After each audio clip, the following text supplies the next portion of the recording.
कितनी बड़ी बात है। भगवान दत्तात्रेय जी वैश्या को गुरु कह के संबोधन कर रहे हैं कि हमारी 24 गुरुओं में एक गुरु वैश्या भी है।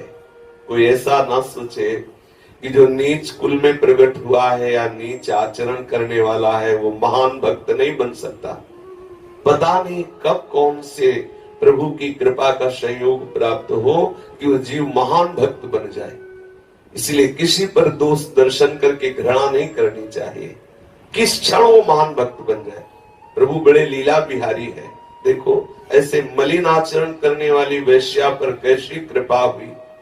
वो सज धज कर अपने दरवाजे पे खड़ी होती है और देखती कि ये पुरुष आ रहा है। अब ये पुरुष जरूर हमारे शरीर का उपभोग करके हमें धन प्रदान करेगा। वो निकल जाता है, फिर जल जाती है। अब ये जो पुरुष आ रहा है तो अवश्य हमारी कामना पूर्ति करेगा। वो भी निकल गया। बार बार कितना क्लेश है, ये विषयी पुरुष नहीं समझ सकते। ये जो निष्काम साधक है वो समझ सकते हैं कि कामना कितना जलाती है, कितनी जलन है इस बात में, कितनी अशांति है इस बात में। वो पुरुष आ रहा है, फिर वो निकल गया, फिर उसको क्लेश की प्राप्ति हो रही है। कोई किसी भी जाति का हो, कैसे भी आचरण का हो, वो कभी भी भगवत कृपा पात्र का अनुभव कर सकता है कि मैं भगवत कृपा पात्र हूं। कभी उसे तत्वबोध हो सकता है, कभी भी उसे प्रेम हो सकता है। इसलिए सबको नमस्कार करना चाहिए। और कहीं वो भजन करने वाला हो तब तो ये देखना ही नहीं चाहिए कि किस जाति का है, बिल्कुल नहीं देखना चाहिए। गोस्वामी तुलसीदास जी ने दोहे में कहा कि तुलसी भगत स्वपच भलो, तुलसी भगत स्वपच भलो, जपै रैन दिन राम, ऊंचो कुल के ही काम को, जहान हरि को नाम। वो स्वपच भक्त श्रेष्ठ है। अहोबत स्वपच तो गरियान, यह जिह्वागे वर्तते नाम तुभ्यम। वो स्वपच श्रेष्ठ है जिसकी जिह्वा के अग्रभाग पर सदैव हरिनाम चलता रहता है। ऊंचे कुल में जन्मा और भगवान नाम जप नहीं करता तो बेकार है।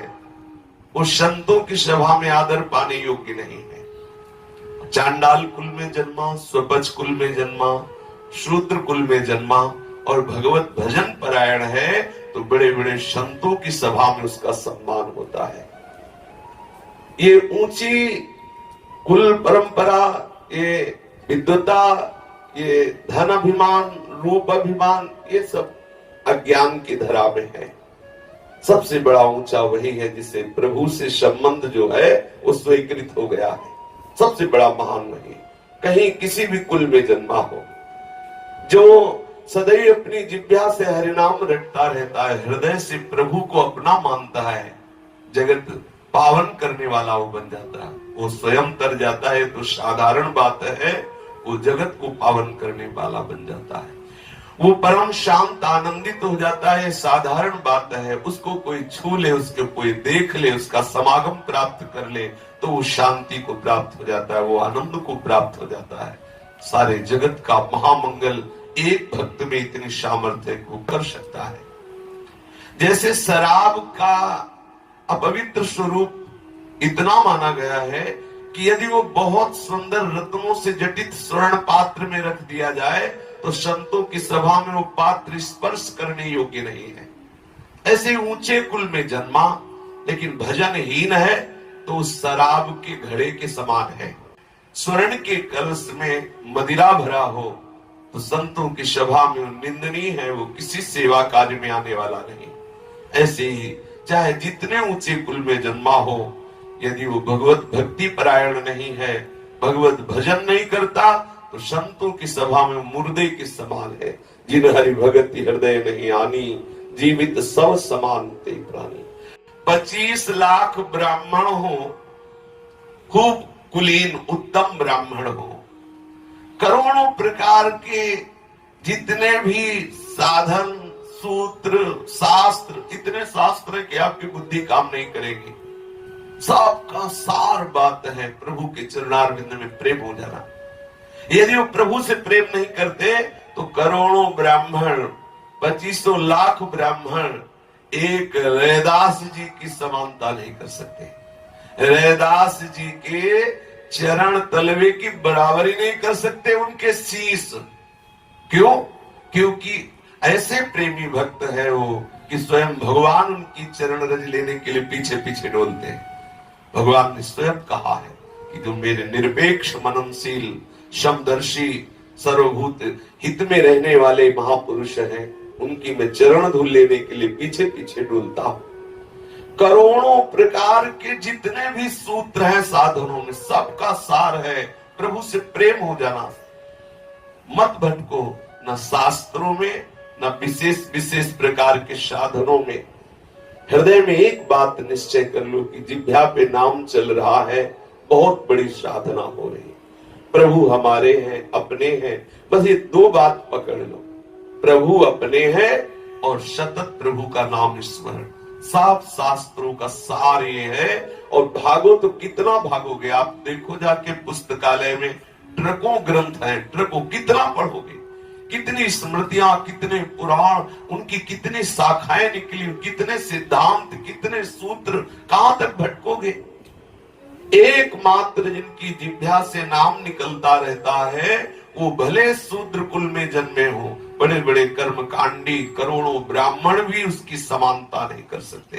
एक रैदास भक्त पर करोड़ों ब्राह्मण न्योछावर है। हरिराम व्यास जी स्वयं कुल परंपरागत उत्तम ब्राह्मण आचार्य पद पर विराजमान है। परम भक्त मधुकर शाह जी के गुरु है और वृंदावन में आकर हिताचार्य की शरण हुए। कोई साधारण पुरुष बोलता तो बात समझ में आती कि भाई इनको ज्ञान नहीं। पूर्ण ब्रह्मणत्व से युक्त महापुरुष कह रहे हैं कि एक रैदास भक्त पर करोड़ों ब्राह्मण न्योछावर है। यदि हरि भजन है तो वैश्या भी गुरु है, हरि भजन है वो शूद्र भी गुरु के समान पूजनीय है, वो चांडाल भी श्रेष्ठ है, यदि भजन नहीं तो ब्राह्मण भी निंदनीय है, वो सब के समान अछूत है। ये बात समझना है। इसलिए भगवान दत्तात्रेय जी ने वैश्या को गुरु बनाया। भगवान जब कृपा करते हैं तो प्रतिकूलता देते। आज इसके ऊपर कृपा हो गई, कोई भी पुरुष नहीं मिला।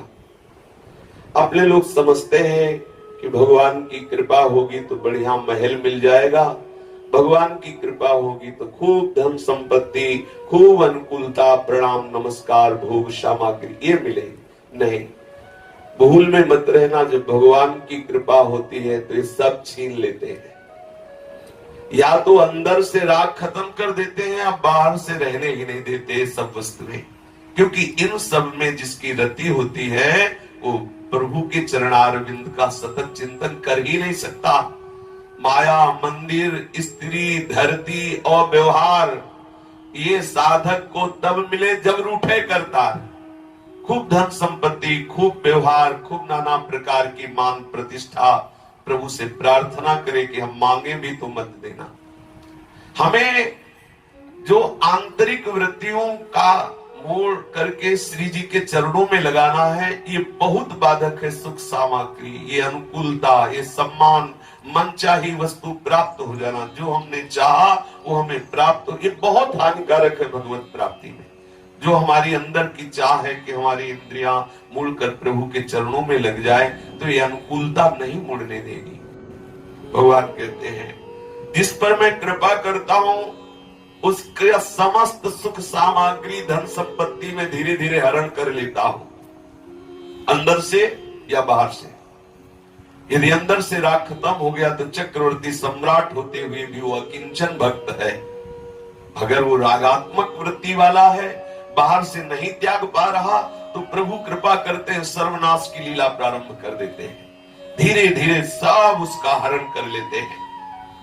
जब वो संपत्ति रहित होने लगता है, उसकी सुख सामग्री नष्ट होने लगती है, तो उसके जो सगे संबंधी देखते हैं कि बेचारा दुख में है, बड़ी विपत्ति में है, कोई दया नहीं करता, कोई उसकी तरफ करुणा दृष्टि से नहीं देखता, उसकी परवाह ना करके उसको त्याग देते हैं। ये भी भगवान की कृपा।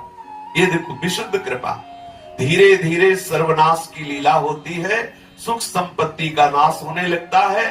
परिवार वाले जब देखते हैं कि अरे इसके पास तो सुख सामग्री रह ही नहीं गई, तो उसका त्याग कर देते हैं। अब वो उपाय करता है धन प्राप्ति के लिए, उद्योग करता है, बड़े लीला बिहारी, हर उद्योग नष्ट कर देते हैं उसका। अब वो परास्त हो जाता है। फिर क्या, फिर भगवत कृपा से प्रेरणा होती तो भगवत प्रेमी महात्माओं का संग करने लगता है। जहां महात्माओं का संग हुआ तो अंदर जो बची खुची आसक्ति विषयों के प्रति, संसार के प्रति थी, वो हटी। तहां भगवान की कृपा का, भगवान के अनुग्रह का उसे अनुभव होने लगता है और वो महान संत बन जाता है, वो भगवत प्रेमी बन जाता है, वो भगवत प्राप्त हो जाता है। ये है भगवान की कृपा।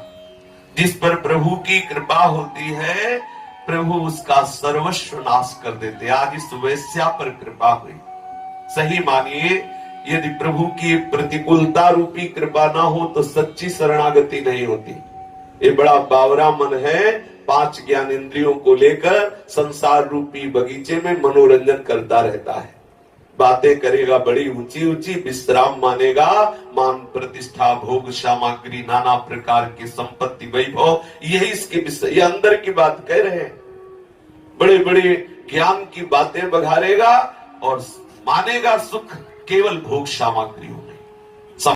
संसार में यश हो रहा, खूब भोग सामग्री मिल रही, राजी, भगवान मिले ना मिले राजी है, बहुत अच्छा सुख पूर्वक जीवन कट रहा है। ये मन, ये 5 ज्ञान इंद्रिया तभी लौटती है जब प्रतिकूलता मिलती है, हर जगह से प्रतिकूलता। जब कोई संसार त्यागी वैरागी होता है तो शरीर में राग हो जाता है, तो करुणा निधान अद्भुत कृपा करते, असाध्य रोग दे देते हैं, ठीक ही होने वाला नहीं, इससे भी राग खत्म, हर वो सुख साधन खत्म कर देते हैं। तब ये त्राहिमाम करके प्रभु का वास्तविक शरणागत होता है, तब आत्मसमर्पण होता है। ये प्रतिकूलता बहुत वंदनीय है, मांगना चाहिए प्रभु से। भर्तरी जी महाराज चक्रवर्ती सम्राट है, जब ये संसार से वैराग्य धारण करके और एकांत में खूब तप परायण रहे तो भगवान महादेव जी प्रकट हुए, परम वैष्णवाचार्य है। महादेव जी ने कहा, मैं बहुत प्रसन्न हूं, तुम क्या चाहते हो? जिन्होंने यही वरदान मांगा कि कभी मुझे सम्मान से भिक्षा न मिले। और सुखों की तो बात जाने दो, जब मैं भिक्षा मांगने भी जाऊं तो अपमान के साथ भिक्षा मिले। है कोई रहस्य इस बात में?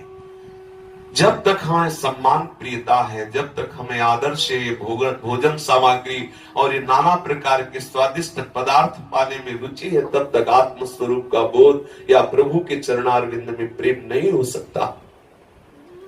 श्री कुंती जी ने प्रभु से इसीलिए मांगा कि मुझे पग पग पर विपत्ति दो। सच्ची मानिए, भजन करना नहीं पड़ता, स्वाभाविक होता है। सब आश्रय छूट गए, शरीर का एक आश्रय बचा, वो भी भयानक रोग से ग्रसित है, तो प्रतिपल प्रभु के चरणों की तरफ मन भागता है। हे करुणा निधान, आपके सिवा हमारा कोई नहीं। हे प्रभु, आप मुझे स्वीकार कर लो। हे नाथ, आप मुझे मिले। बड़ी कृपा हो गई, प्रतिक्षण आह भर के पुकारता रहता। यह है कृपा का स्वरूप। नहीं तो नाना प्रकार से इसका एक ही केवल मार्ग बनता है मन का। वो बड़ी दलीलें पेश करके भागेगा केवल भोगों की तरफ। अरे धीरे धीरे छोड़ देंगे, आज ही थोड़ी सिद्ध हो जाएगी। बड़ा मन समझाता है, अरे अभी ये भोग आया, इसे भोग लो और फिर अनुभव करके आगे भजन करें। बहुत विचित्र मन है, सावधान होकर के प्रभु की कृपा मनाते हुए इस मार्ग में चला जाए। अपमान मिले, जब निंदा मिले, जब प्रतिकूलता मिले, तिरस्कार मिले, हमारी मन की ना हो तो आप प्रसन्न हो जाना, बहुत बड़ी कृपा आ गई है। अब निश्चित आपको भगवत प्राप्ति की योग्यता ये प्रदान कर देगी। जहां अनुकूलता मिले, सम्मान मिले, यश हो, मन चाही हो, वहां रोना कि प्रभु बचा लो मुझे, कहीं मैं अनुकूलता में, सम्मान में फंस न जाऊं। इतना कीमती समय कहीं व्यर्थ के देहाभिमान में नष्ट ना हो जाए। सच्ची मानिए, बहुत सूक्ष्म बात है। हम उपासक हैं प्रिया प्रीतम के, लेकिन कहीं न कहीं राग बैठा हुआ है। सुख पूर्वक हमारी दिनचर्या कटे, अच्छा खाना पीना मिले, लोग हमें प्रणाम करें, हमारा यश हो, ये बहुत बड़ी भगवत प्राप्ति में बाधा है। और ये अंदर जब रहती है तो ये इतना रहता है, इतना तो होना ही चाहिए ना, कम से कम 4 लोग बड़ाई करें, प्रणाम करें, हमें अनुकूल भोजन मिले, अनुकूल व्यवस्था, इतना तो चाहिए ना। बस जब इतना चाहिए तो प्रभु मिलने वाले नहीं हैं। जा ही न चाहिए कबो कुछ, कभी जिसको कुछ नहीं चाहिए। हमें चढ़ना, इस धरा से ऊपर उठना है। जब हम इस धरा से ऊपर उठेंगे तभी परमानंद की अनुभूति होगी। आज पिंगला पर विशेष कृपा श्री हरि जी की हो गई। आहा, बड़े भाग्य की बात है जिसका हृदय असंग हो गया है, जिसके हृदय में एक बात बैठ गई है कि प्रभु के सिवा कोई नहीं है, मेरा कोई नहीं। जब पिंगला ने देखा कि कोई भी हमारे पास नहीं आता, सब निकल जाते, बड़ा उदास हो गई। उसके हृदय में भगवत कृपा से अद्भुत वैराग्य प्रकट हुआ। वो चिंतन करने लगी कि हाय, ये मैं क्या कर रही हूं, कितना जल रही हूं अन्य का आश्रय लेकर। पिंगला के चित्त में वैराग्य की भावना भगवत कृपा से जागृत हुई। जब किसी को संसार कड़ुआ लगने लगे, ऐसा लगे अब मैं प्रभु का भजन करूंगा, अब वृंदावन वास का हो गया, बहुत हो गया, बस समझ लेना प्रभु आपको बुला रहे हैं। ये आपकी बात नहीं कि आपको वैराग्य हो रहा है, प्रभु आपको बुला रहे हैं, प्रभु आपसे मिलना चाहते हैं। सच्ची मानना, यदि आपको वृंदावन वास की बात आ गई है, आपका हृदय उत्साहित होने लगा, मैं भजन करूंगा, हो गया प्रपंच, अनंत जन्मों से यही सब करता रहा, अब नहीं, तो आप निश्चित समझो ये आपकी बात नहीं है, आपको प्रभु खींच रहे हैं, प्रभु आपसे मिलना चाहते हैं, प्रभु आपको अपना अनुभव कराना चाहते हैं, इसीलिए वैराग्य दिया, जैसे पिंगला जी को दिया। जब पिंगला जी के हृदय में वैराग्य हुआ तो वो वैराग्य महासुख का हेतु है। सोचो, अपने लोग समझते हैं कि भोगों के संग्रह में सुख है, कदापि नहीं, भोगों के वैराग्य में सुख है।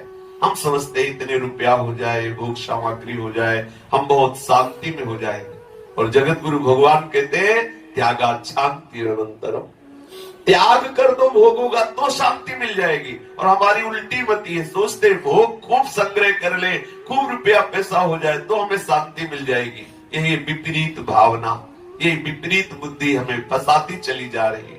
आज पिंगला के ऊपर कृपा हुई, वैराग्य हृदय में प्रकट हुआ, वैराग्य होते ही हृदय में शांति, सुख, अद्भुत अद्भुत ज्ञान की स्फुरणा प्रकट होने लगी। आशा की फांसी में जो लटक रही थी, जो आशा की फांसी उसे महान क्लेश दे रही थी कि ये पुरुष आएगा, हमारी कामना पूर्ति करके हमें धन प्रदान करेगा, ये वैराग्य ने ऐसी कृपा कर दी कि आशा की फांसी को काट दिया। इतना सुंदर ज्ञान प्रकट हुआ पिंगला जी के हृदय में। उन्होंने कहा, हाय हाय, मैं इंद्रियों के अधीन हो गई, मेरे मोह का विस्तार तो देखो। मैं इन दुख देने वाले पुरुषों को ये समझ लिया कि ये हमें सुख प्रदान करेंगे, जिनका कोई अस्तित्व नहीं। विषय सुख की लालसा से मेरी कितनी बुद्धि मलिन हो गई, कितने दुख की बात है, कितनी मैं मूर्ख हूं। देखो, मेरे अतिशय निकट परम सुंदर परम सुख सिंधु प्रभु मेरे हृदय में विराजमान है, जो मेरे सच्चे पति हैं, सच्चे प्रीतम हैं, सच्चा सुख प्रदान करने वाले हैं। वे वास्तविक प्रेम, वास्तविक सुख, परमार्थ का सच्चा धन देने वाले हैं। हाय, मैं ऐसे प्रीतम को पहचाना नहीं और बाहरी पांच भौतिक शरीरों को प्रीतम मान लिया और सोचा कि ये मुझे धन देंगे, ये मुझे सुख देंगे। मेरी बुद्धि कितनी मलिन हो गई, मैं कितने मूर्ख हूं। यह है भगवत कृपा, उदय हुई भगवत कृपा। देखो कितना शुद्ध विवेक प्रकट हो गया पिंगला जी के हृदय में। ये जगत के पुरुष अनित्य है और हमारे हृदय में जो परम पुरुष विराजमान वो नित्य है। हाय हाय, मैंने ऐसे प्रीतम को छोड़ दिया और उन तुच्छ मनुष्यों का सेवन किया जो मेरी एक भी कामना आज तक नहीं पूरी कर सके। उल्टे मुझे दुख दिया, मुझे भय दिया, मुझे आदि व्याधि दी, मुझे शोक दिया, मोह दिया। मूर्खता की हद हो गई, मैं इनका सेवन करते हुए अपने जीवन को नष्ट कर दिया। बड़े दुख की बात है, खेद की बात है कि मैंने अत्यंत निंदनीय आजीविका वेश्यावृत्ति का आश्रय लिया। हाय, व्यर्थ में अपने शरीर को और मन को पीड़ा पहुंचाई, दुख दिया, क्लेश दिया। मेरा शरीर बिक गया, पवित्र हो गया इन लंपट पुरुषों के संयोग से। इन निंदनीय पुरुषों ने, भोगी पुरुषों ने अपवित्र कर दिया। इन भोगी पुरुषों ने मुझे खरीद लिया। मैं इतनी मूर्ख हूं। शरीर, धन, रति, सुख, ये धिक्कार है मुझे। मेरे हृदय में प्रभु विराजमान है, मैंने उनसे प्यार नहीं किया, इन संसार के पुरुषों से प्यार किया। धिक्कार है हमारे जीवन को। ये शरीर एक घर है, इसमें हड्डियों के टेढ़े तिरछे बांस और खंभे लगे हुए हैं, चाम रुए नाखूनों से छाया गया है, 9 दरवाजे हैं, हर दरवाजे से मल निकलता है। इसमें संचित संपत्ति के नाम पर केवल मल और मूत्र है। मेरे अतिरिक्त ऐसी कौन स्त्री होगी जो इस शरीर को अपना प्रीतम समझेगी, इसको अपना प्रिय समझकर सेवन करेगी। वैसे तो ये विदेह नगरी है महाराज जनक की, यहाँ सब जीवन मुक्त है, ये जीवन मुक्तों की नगरी है। परंतु देखो, इस जीवन मुक्तों की नगरी में मैं मूर्ख और कितनी दुष्ट हूं।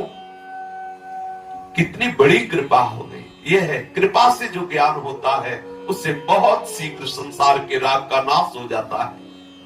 मैं अकेली एक ऐसी हूं कि आत्मदानी अविनाशी परम प्रीतम प्रभु को छोड़ करके इन मरण धर्मा शरीरधारियों की अभिलाषा करती हूं। मेरे हृदय में विराजमान प्रभु समस्त प्राणियों के हितैषी हैं। प्रभु सबके सुहृद हैं, प्रीतम है, स्वामी है, आत्मा है। ऐसे प्रभु को छोड़ करके मैंने शरीर से प्रेम किया, शरीर सुख देने वालों से प्रेम किया। शरीर या तो फेंक दिया जाएगा, कीड़े लग जाएंगे, जला दिया जाएगा, राख हो जाएगा, जल में प्रवाहित कर दिया जाएगा, कछुआ आदि ये सब नोच नोच के खा जाएंगे। यही दशा शरीर की होती है। इस शरीर के लिए इतना राग, इस शरीर के पोषण के लिए, शरीर सुख के लिए सुख सिंधु प्रीतम का त्याग कर रहे हो। क्या प्राप्त कर लोगे शरीर से राग करके? सावधान हो जाओ। केवल प्रभु का भजन करने के लिए आपको मनुष्य शरीर मिला है। इस अवसर को मत खो। आपकी आयु ऐसे नष्ट हो रही, में भरा हुआ पानी प्रतिपल क्षीण हो रहा है, ऐसे ही तुम्हारा तन तुमको छोड़ रहा है, प्रतिक्षण वो विनाश को प्राप्त हो रहा है। जिस तन को स्वस्थ रखने के लिए, सुखी करने के लिए, भोग भोगने के लिए, वासना पूर्ति के लिए तुम अविनाशी सच्चिदानंद की प्राप्ति का उपाय छोड़कर भोगों में लगे हो, सावधान हो जाओ। ये शरीर में नाना प्रकार की कल्पना करके अशांति और विकलता और बेचैनी ही प्राप्त करोगे। जैसे घुन काठ के अंदर लग जाता है, उसे खोखला कर देता है, ऐसे तुम्हारे जीवन को ये वासना रूपी घुन नष्ट कर रहा है। सावधान हो जाओ। पिंगला हृदय में विचार कर रही, ऐसे करुणा में प्रभु का मैंने भजन नहीं किया, जो अपनी आत्मा का दान कर देते हैं, जो हमारे सुहृद हैं, अहेतुकी सुहृद हैं, जो हमारे स्वामी हैं। अब मैं अपने आप को देकर प्रभु को खरीद लूंगी और इनके साथ वैसे ही विहार करूंगी जैसे लक्ष्मी जी करती है। मेरे मूर्ख चित्त, तू बदला तो सही। जगत के विषय भोगों ने और उनके देने वाले पुरुषों ने तुझे क्या सुख दिया? अरे वो स्वयं पैदा होते हैं और मर जाते हैं, तो क्या मुझे सुख दे सकते हैं? मैं केवल अपनी ही बात नहीं कहती, केवल मनुष्यों की भी नहीं, क्या देवताओं ने भी भोगों के द्वारा अपनी पत्नियों को संतुष्ट किया है? नहीं। वे बेचारे तो स्वयं काल के गाल में पड़े कराह रहे, वो क्या रक्षा कर लेंगे, वो क्या सुख प्रदान कर देंगे? अवश्य ही मेरे किसी शुभ कर्म का उदय हुआ कि प्रभु श्री कृष्ण मुझ पर प्रसन्न हो गए हैं, तभी तो दुराशा से मुझे इस प्रकार वैराग्य हुआ है। अवश्य मेरा ये वैराग्य सुख देने वाला होगा। यदि मैं मंदभागिनी होती तो मुझे ऐसा दुख ना उठाना पड़ता, क्योंकि ये जो दुख मिला, इसी दुख से वैराग्य हुआ। बड़ी कृपा, अहो भाग्य जिसे प्रतिकूलता मिली, जिसे दुख मिला, जिसे अपमान मिला, और वो संसार से हटकर प्रभु के चरणों में आ गया। बड़े भाग्य हैं। वो कह रही, मैं अगर मंदभागिनी होती तो धनी मानी पुरुष आते रहते, मुझे पैसा देते रहते और मैं फंसी रहती उस नरक में।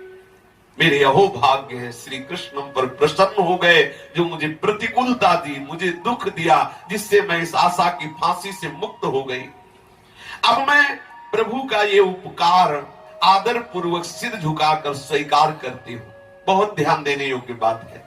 हम पर प्रभु की सहस्त्रों बार कृपा हुई, लेकिन हम हर बार कृपा का अनादर करते हैं। कभी हम प्रभु की कृपा का आदर नहीं करते कि हम पर बहुत कृपा हुई प्रभु की। देखो, मनुष्य जन्म कृपा से मिला है, हमें सुंदर अंग, सुंदर बुद्धि, ये सब कृपा से प्रभु ने दिया है। हमें संत समागम, धाम का आश्रय, धाम की महिमा, ये सब कृपा से मिला। और कितनी अनुभूतियां सबको, जो थोड़ा भी भजन करते हैं तो प्रभु का दुलार उनको अनुभव में आता है। पर ये मलिन अंतःकरण उस कृपा का आदर न करके कहीं न कहीं गुणाभिमान कर बैठता है कि ये सब मेरे गुण से हो रहा है, और ऐसी मलिन बुद्धि हो जाती है अभिमान के कारण कि प्रभु की कृपा की याद नहीं रहती और फिर विषयों में चले जाते। कितनी कृपा हम पर है, हम कितना प्रभु का अनादर कर रहे हैं, कितने प्रभु की आज्ञा का उल्लंघन कर रहे हैं, और उनका कितना दुलार है हम पे।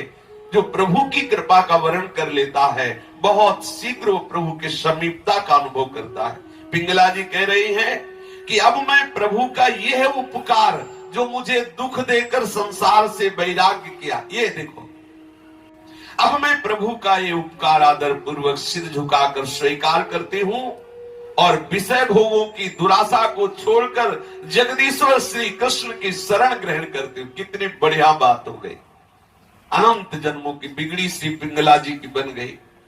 कह रही है कि अब मैं इस संसार के भोगों की, विषयों की दुराशा का त्याग करके प्रभु श्री कृष्ण की शरण ले रही हूं। अब प्रारब्ध के अनुसार जैसी भी परिस्थिति होगी उस परिस्थिति को आदर पूर्वक स्वीकार करके निरंतर भजन करूंगी। नियम ले लो, चाहे दुखद परिस्थिति आवे चाहे सुखद, अब अपने प्रीतम श्री कृष्ण को मैं भूलूंगा नहीं, हर समय उनका चिंतन करूंगा, हर समय चाहे जैसी परिस्थिति हो।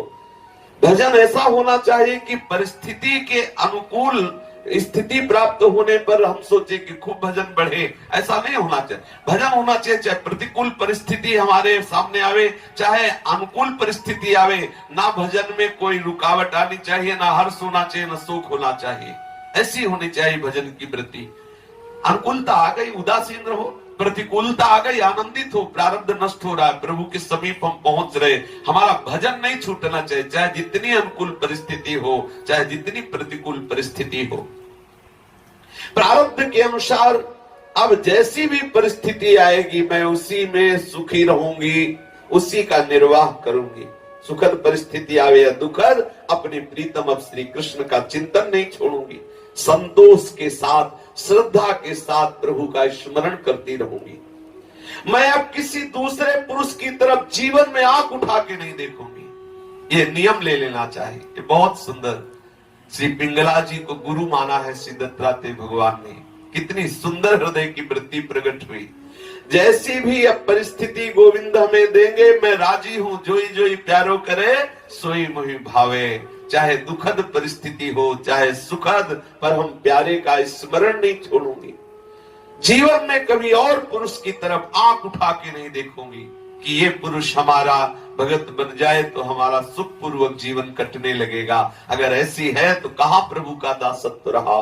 प्रभु का दासत्व रखने वाला किसी अन्य की तरफ आकांक्षा आशा रख करके आंख उठाए तो कैसी बात। प्रभु का आश्रय लेने वाला, जगदीश्वर का आश्रय लेने वाला, विश्वंभर का आश्रय लेने वाला एक पांच भौतिक शरीरधारी के आगे हाथ फैलावे, कैसा ज्ञान, कैसा वैराग्य, कैसी भक्ति, कैसा भगवद आश्रय है। प्रभु का दास होकर के वो धनी मानी पुरुषों की चाटुकारिता करे, हाथ पसारे, कहां दासत्व रहा। बिल्कुल नहीं।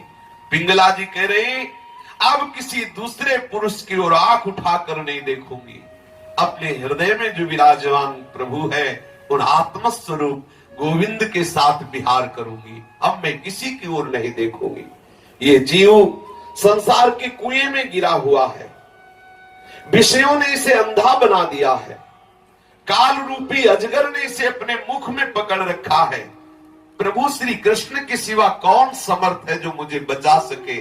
संसार रूपी कुएं में विषयांध पुरुष गिर चुका है और नीचे भयंकर काल रूपी अजगर पड़ा है उस कुएं में जो उसे दबोच लिया। अब कौन छुड़ा सकता है, बिना श्री कृष्ण के कौन बचा सकता है। पिंगला जी कह रही है कि जिन समस्त जीवों में जो प्रभु स्फुरित हो रहे हैं वही समस्त जीवों के विषय का नाश करके, विषय राग का नाश करके आत्मस्वरूप का बोध प्रदान करते हैं। आज हम पर प्रभु की कृपा हुई है, कि हमें संसार के भोगों से वैराग्य हो गया है। अवधूत दत्तराज जी कहते हैं कि हम भ्रमण करते हुए गए तो वहां पिंगला जी की दशा देखी। पिंगला जी का एक गीत सुना।